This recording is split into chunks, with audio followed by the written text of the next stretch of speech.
વડોદરાથી વધુ એક મહત્વપૂર્ણ સમાચાર સામે આવી રહ્યા છે। વડોદરામાં વરસેલા વરસાદના પાણી હજુ પણ ઓસર્યા નથી। વાઘોડિયા રોડ વૈકુંઠના પાણી નથી ઓસર્યા। વૈકુંઠના 1700 મકાનમાં પાણી ઘૂસ્યા। મેયર પિંકી સોનીએ મુલાકાત લીધી છે। મેયરે પાણીમાં ઉતરી નાગરિકોની વેદના સાંભળી। અસરગ્રસ્ત નાગરિકોએ આક્રોશ સાથે મેયરને રજૂઆત કરી। મેયરે પંપ મુકાવી પાણી ઉતારવાના આદેશ આપ્યા છે। ત્યારે મેયર પિંકી સોની પહોંચ્યા હતા। જોકે હાલ નાગરિકો સાથે વાતચીત પણ કરી હતી। મેયરે પાણીમાં ઉતરી નાગરિકોની વેદના સાંભળી છે।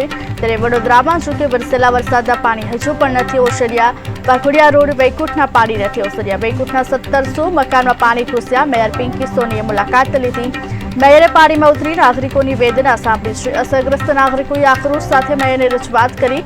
મેયરે પંપ મુકાવી પાણી ઉતારવાના આદેશ આપ્યા। વોર્ડ નંબર 15 જે વૈકુંઠ સોસાયટી છે, લગભગ 1000 થી 1100 જેવા મકાનો છે આ સોસાયટીમાં। ત્યાં વોટર લોગિંગની લગભગ 1.5 દિવસથી વોટર લોગિંગ થઈ રહ્યું છે।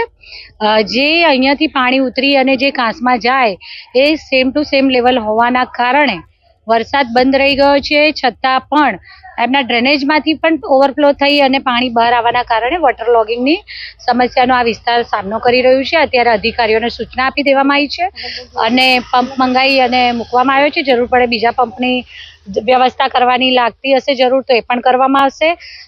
કારણ કે કાંસમાં જે આજવા સરોવરમાં સતત 8.5 કલાકમાં 13 ઇંચ જેટલો વરસાદ વરસી ગયો અને આજવાનું અને વિશ્વામિત્રીનું ભયજનક સપાટી ક્રોસ કરીને લેવલ એનું થયું, ત્યારે આજવામાંથી જ્યારે પાણી છોડવાનો નિર્ણય લેવામાં આવ્યો, જેના કારણે વડોદરા શહેરના વચ્ચેથી વહેતી એવી વિશ્વામિત્રી નદી અને વિવિધ કાંસોમાં પાણીનો ભરાવો થયો છે ને જેના કારણે જનરલી સામાન્ય વરસાદમાં આ બધા વિસ્તારોમાં પાણી ભરાય ને વરસાદ બંધ રહ્યાના થોડાક કલાકોમાં પાણી ઉતરી જતું હોય છે, પરંતુ કેમ કે કાંસનું પાણીનું લેવલ એટલા ને એટલું રહેવાના કારણે અહીંયાથી પાણી ત્યાં લેતું નથી કાંસમાં।